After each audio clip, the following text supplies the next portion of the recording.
कार्यालय में हर मंगलवार को होने वाली जन सुनवाई में सभी की समस्या का त्वरित समाधान किया जा रहा है। कलेक्टर इलैयाराजा टी खुद जन सुनवाई में बैठकर फरियादों की समस्याएं सुन रहे हैं और तुरंत उनकी यथासंभव मदद भी कर रहे हैं। आज भी जन सुनवाई में कई मामले आए जिनका उन्होंने त्वरित समाधान किया। फरियादियों को तुरंत इंसाफ मिलने के कारण जन सुनवाई का माहौल बदला सा दिखाई दे रहा है। पहले जन सुनवाई में भीड़ कम ही दिखाई देती थी, लेकिन जब से कलेक्टर इलैयाराजा आए हैं, जन सुनवाई में भीड़ भी दिखने लगी है और लोगों को इंसाफ भी मिल रहा है। जन सुनवाई में पहला मामला लेदर के खिलौने बनाने वालों का सामने आया है। जन सुनवाई में लेदर के खिलौने बनाने वाले कुछ व्यापारी पहुंचे। कलेक्टर के समक्ष अपनी मांग रखते हुए उन्होंने कहा कि लेदर से बनने वाले खिलौने देश के अलावा विदेश में भी सप्लाई होते हैं। उनका कहना है कि हमारे पास खिलौने बनाने का स्थान नहीं है। 20,000 परिवार इस उद्योग से जुड़े हैं जो परेशान हो रहे हैं। उनका कहना है कि वर्तमान में हम 10 बाय 10 के रूप में खिलौने बना रहे हैं। इस पर कलेक्टर ने व्यापारियों को उनकी मांग पर गंभीरता से विचार करने की बात कही है। कलेक्टर ने कहा कि हम जिला व्यापार उद्योग केंद्र से मांग करेंगे कि आपके लिए जमीन देखें और आपको उपलब्ध कराए। और भारत सरकार ने इसको GI टैग भी दिया है।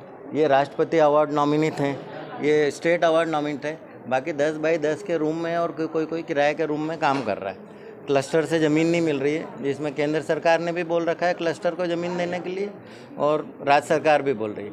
अब हम धक्के खा रहे हैं 3 बार भोपाल भी। और यहाँ पे जो ट्रेडर्स हैं जो हमसे खरीदते हैं और बेचते हैं, उनको ज़मीनें मिल गई हैं।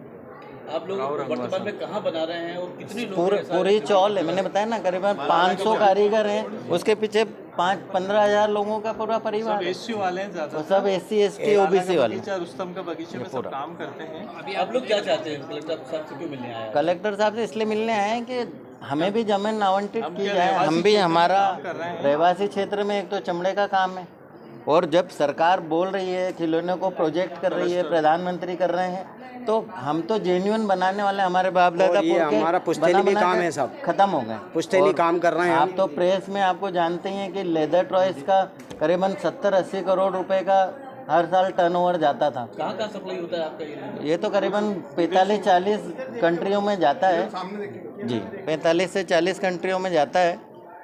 ये बाहर जाके आए हैं, ये दुबई जाके आए हैं, सब जाके आए। बाकी कलेक्टर साहब से मिले, उनका क्या कहना था? उनका कहना है कि DIC को वो आदेश करेंगे कि वे ज़मीन हो इनको दिखाएं, और जो भी इनकी ज़रूरत है 2 दिन बाद बोले, या तो वापस आके मुझसे मिले। अगर नहीं, कितनी ज़मीन की ज़रूरत है आप लोगों को? हमको करीबन 11 एकड़ ज़मीन चाहिए। 42 लोगों का क्लस्टर है जो टोटल दिया है। कितना ज़मीन चाहते हैं? 10-10 हज़ार स्क्वायर फीट होगा तभी बांध पड़ेगा, क्योंकि करीबन 3।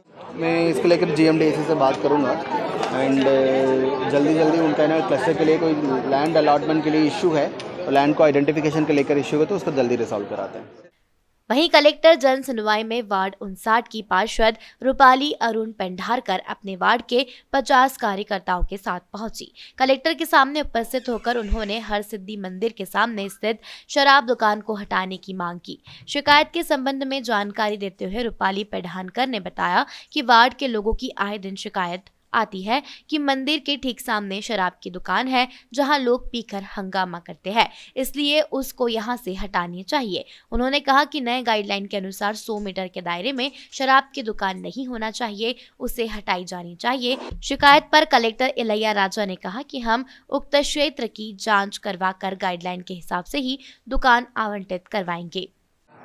हमारा जो वार्ड है उसमें हरसिद्धि मंदिर माता का मंदिर है, और साथ में ही वहाँ पर जस्ट पास में मतलब उसी एरिया के अंदर पंडरीनाथ मंदिर भी है। तो ऐसे लॉज बोलते हैं कि 100 मीटर के दायरे के अंदर कोई शराब की दुकान या कोई ठेका नहीं होना चाहिए। बट वहाँ पे मंदिर के जस्ट सामने, आप अगर कभी आपने देखा होगा तो मंदिर के जस्ट सामने ही वहाँ पे ठेका भी है। तो वहाँ के रहवासियों की बहुत कंप्लेंट्स आ रही है, क्योंकि लोग पीकर हंगामे वहाँ पे लोग करते हैं, गाली गलौज कर रहे, तो वहाँ से महिलाएं बहुत त्रस्त हो रही है। इस कारण हम लोगों ने यहाँ पे अपील दी है कलेक्टर सर को, ताकि वो इस पे कार्रवाई करे। और विधायक जी ने भी इस पर पहले प्रयास किया है, बट कुछ कारणों के कारण वो नहीं हो पाया था उस टाइम पूरा काम। तो अभी हम लोगों ने अपने स्तर पर प्रयास करने की कोशिश करी है। आपका कौन सा वार्ड है?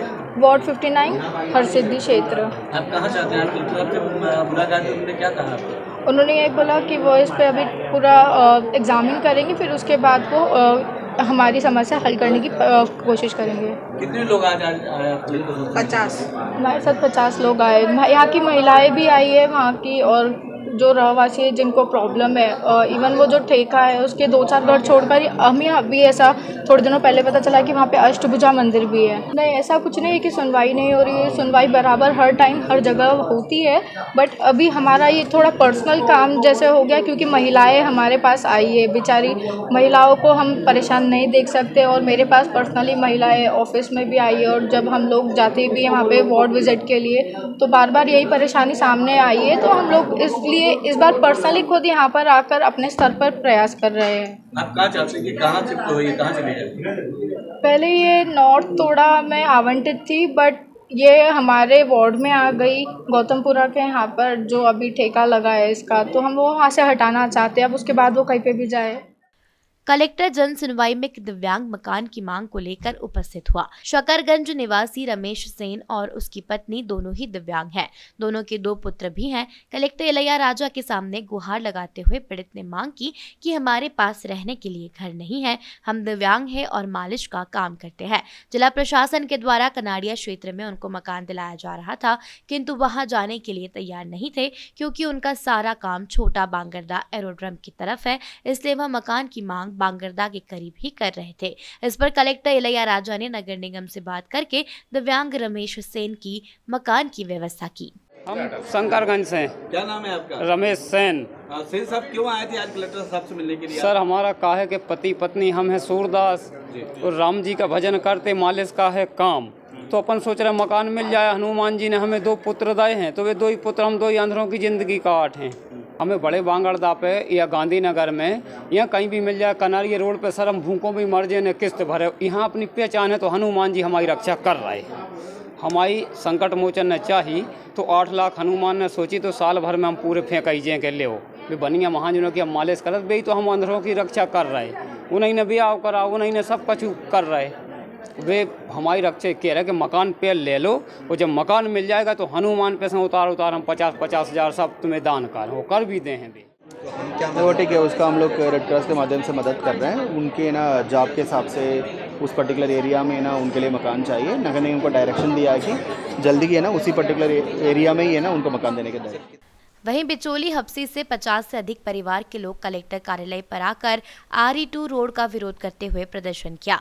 प्रदर्शनकारी प्रमोद नामदेव ने बताया कि बिचौली हप्सी के पास काकड़े, जिसमें 500 परिवार निवासरत है, इंदौर नगर निगम वहां से RE2 नाम के एक रोड निकालने जा रही है। इस रोड की वजह से बिचौली काकड़ में बसे हुए 500 परिवार को नीलगिरी पहाड़ पर सरकारी मट्टी में जाने का आदेश जारी हुआ है, किंतु वो वहां जाना नहीं चाहते क्योंकि वहां किसी प्रकार की कोई सुविधा नहीं है। उनका कहना है कि हमें काकड़ के पास ही जमीन पर शिफ्ट किया जाए। काकड़ के लोगों ने कलेक्टर कार्यालय पर प्रदर्शन करते हुए ज्ञापन SDM प्रिया वर्मा को सौंपा।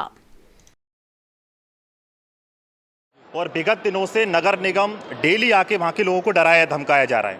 आज नगर निगम जो RE2 रोड निकाला जा रहा है, वहाँ पे पूरी तरीके से जो वहाँ के दबंग है या कहें रियल एस्टेट कारोबारी है, उनके दबाव में आकर ये पूरा रोड निकाला जा रहा है। इसमें ना इंदौर के नागरिकों को कोई फ़ायदा होने वाला है, ना वहाँ की बस्ती के लोगों को फ़ायदा होने वाला है। लगभग 650 परिवारों को इंदौर नगर निगम वहाँ से उजाड़ के और दूर नीलगिरी पर भेज रही है। वहाँ पे उनसे 2 लाख रुपये लिए जा रहे हैं और कहा जा रहा है कि 2-2 लाख रुपए दीजिए। ये मजदूरों के खाने की स्थिति नहीं है, ये 2 लाख रुपए कहाँ से लाएंगे? तो नगर निगम जिस तरीके से पूरे इंदौर शहर में जिस विस्थापन किया है, बुरी टेकरी हो, बड़े बांगरदा हो, तमाम जगह के प्रोजेक्ट देखिए आइए, वहाँ पर इंसान रह नहीं सकते, ऐसी स्थिति है। तो ऐसे ही करके ये काकड़ को ही भेजना चाह रहे हैं। और ये लोग कई अतिक्रमण में नहीं है, ये लोग वहाँ पे कई वर्षों से 50 साल से भी ले रहे हैं। जब वहाँ पे नगर जिला पंचायत हुआ करती थी तब से वहाँ पे वो रह रहे हैं, और नगर निगम आके वहाँ से रोड निकाल रही है। बस्ती के बीच में से रोड निकाला जा रहा है। आप लोग क्या चाहते हैं? हम चाहते हैं कि हमें ज़मीन के बदले ज़मीन और मकान के बदले मकान दिया जाए। 140 पे पूरी ज़मीन खाली पड़ी हुई है सरकार की। शिवनगर के पास में सरकारी ज़मीन है, वहीं पे सबको बसाया जाए अगर रोड निकालना जरूरी है, नहीं तो इस रोड को रद्द किया जाए, हमारी मांग है। प्रमोद नामदेव। उसका उनके ना अब जैसे ऑब्जेक्शन के लिए टाइम है उनके पास, उनकी ऑब्जेक्शन जोनल ऑफिस में ना दर्ज कर सकते हैं। उसके अलावा हाई पावर कमेटी है, कमिश्नर है ना, कलेक्टर एंड है ना सारे लोगों का है, उनके समक्ष में भी है ना उनको सुनवाई के लिए अवसर है ना दिया जाएगा। उनका है ना कुछ चीज़ें हैं, हम लोग है ना स्वयं भी है ना मॉनिटरिंग करेंगे उनकी कहाँ रिहेबिलिटेट होंगे, वहाँ की है ना व्यवस्था कैसे है, व्यवस्था में कोई भी कमी है तो उसको डेफिनेटली है ना दूर करेंगे। एंड ये भी समझेंगे उसको उन्हें अल्टरनेटिव कुछ आइडियाज़ भी दिया है, उसके लेकर भी हम लोग गो थ्रू भी करेंगे।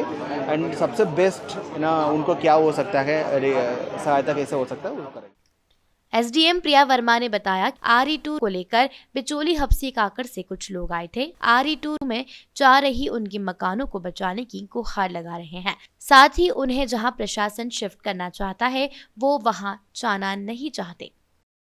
कुछ रहवासी जो वहाँ पर काकड़ पर निवास करते हैं, जहाँ पर RE2 सैंक्शन हुआ है, वो लोग ज्ञापन देने आए थे कि नगर निगम जो है उनको बाहरी क्षेत्र में जो मल्टियाँ बनी हैं वहाँ पे भेज रहे हैं, उसका विरोध वो लोग कर रहे हैं। उसके संबंध में कलेक्टर सर को ज्ञापन सौंपा है, जो कि मेरे द्वारा रिसीव किया गया है।